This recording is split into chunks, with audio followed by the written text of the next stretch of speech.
இடம்பொருள் நேயர்களுக்கு வணக்கம். ஸோ ஃபில்லர் எபிசோட்ஸ் அப்படிங்கிற விஷயத்தை பற்றி நிறைய தடவை பேசியிருக்கோம். அதாவது என்னென்னா, ஒரு எபிசோடில் மெயின் கதைக்கான எந்த ஒரு நகர்வும் இல்லாமல் அதுக்கும் இதுக்கும் வந்து இந்த எபிசோடெலாம் வந்து அந்த மொத்த சீரியல் முடிஞ்ச அப்புறம் எடுத்துட்டிங்கனாலும் வந்து இந்த சீரியலுடைய கதை ஃப்ளோவில் எந்த ஒரு மாற்றமும் இல்லாத ஃபில்லர் எபிசோட்ஸ். இந்த மாதிரி பெரிய பெரிய காமெடி சீரீஸ்லேருந்து சிம்பிளான சின்ன சின்ன சீரீஸ் வரைக்கும் அதை கொண்டு வருவாங்க. ஏன் அப்படின்னா வந்து எல்லா நேரமும் கதைக்குள்ளே கொண்டு போனால் அப்புறம் கதை மெகா சீரியலாக எடுத்து போக முடியாது, டபக்குன்னு முடிஞ்சிட வேண்டியது இருக்கும்ட்டு.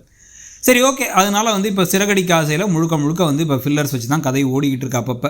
ஏன்னா புது கிளைக்கதைகள்லாம் நிறைய வந்துருச்சு. ஆனால் வந்து பார்த்திங்கன்னா ஆக்சுவல் கதையான ரோகிணி எப்போ சிக்க போகிறாங்கங்கிற விஷயம் மட்டும் வந்து தள்ளி போயிட்டே இருக்குது. இதில் இப்போ அப்பப்போ நமக்கு வந்து கொஞ்சம் லைட்டாக வந்து ஒன்றும் கவலைப்படாதீங்க, அதை நாங்கள் இன்னும் மறக்கலாங்கிற மாதிரி விஷயம்லாம் காமிப்பாங்க. அப்படி தான் இன்றைக்கி ப்ரோமோவும் இருக்குது.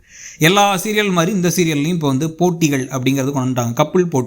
கப்புள் போட்டிங்கிறது தான் வந்து மெகா சங்கமம்னாலே எப்போ பார்த்தாலும் விஜய் டிவியில் நடக்கும். அந்த மாதிரி இப்போயும் வந்து ஒரு கப்புள் போட்டி. ஆனால் மெகா சங்கமம்லாம் இல்லை, தனியாகவே இவங்களுக்கு மட்டும். அதில் வந்து பார்த்திங்க அப்படின்னா வந்து குட்டி குட்டி பிரச்சனைகள்லாம் வந்து வருது.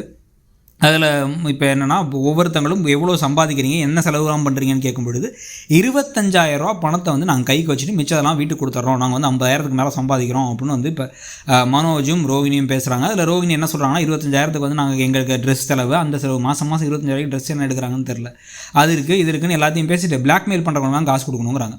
ஸோ இதை பார்த்து நமக்கு இதை ப்ரோமோவாக காமிக்கும்போது ஏதோ உளர போகிறாங்க, டவுட் வரப்போகுது, மாட்ட போகிறாங்க, முத்துக்கு டவுட் வரப்போகுதுங்கிறாங்க. ஆனால் ஏற்கனவே முத்துக்கு பெருசாக டவுட் வந்து அந்த மலேசியா மாமா மேலே டவுட் வந்து அவர் வந்து எல்லா ஆட்டோ டிரைவர்ஸ்டையும் கொடுத்து வைக்கிறோம், நாங்கள் எல்லா ஆட்டோ டிரைவர்ஸ்லாம் கொடுத்து வச்சுருந்தா என்ன எப்போயோ கண்டுபிடிச்சிருக்கலாம் இவர் வந்து ப்ரௌன் பண்ணி இங்கே கசாப் கடை வச்சுருக்காருன்னு. அந்த ட்ராக்கே அப்படியே அம்போன்னு விட்டாங்கன்னு தான் அர்த்தம். அதே மாதிரி இப்போயும் வந்து சந்தேகமே வந்தாலும் அது முன்னே 2 நாளைக்கு தான் அந்த மொத்த காம்படிஷன் முடிஞ்சானே சரியாக போயிடும். காம்படிஷனில் கடைசியாக முத்து மீனா ஜெயிக்கிறாங்களா, அதுக்கு நடுவில் என்னென்ன பிரச்சனைகள் வருது, ஜெயிச்சாங்கன்னா அதுக்கப்புறம் என்ன நடக்க போகுதுன்னு சொல்லிட்டு ஒரு கதை போகும். அப்படி ஜெயிச்சாலும் பணம் இருக்குன்னு வச்சு பார்த்தா அதுக்கு வேறு ஏதாவது பணத்துக்கு யூஸ் பண்ணிக்கலாம். வீடு கட்டுறதை தவிர மிச்சம் எல்லா செலவுக்கும் யூஸ் பண்ணுறதுக்கான வாய்ப்புகளும் ஜாஸ்தி.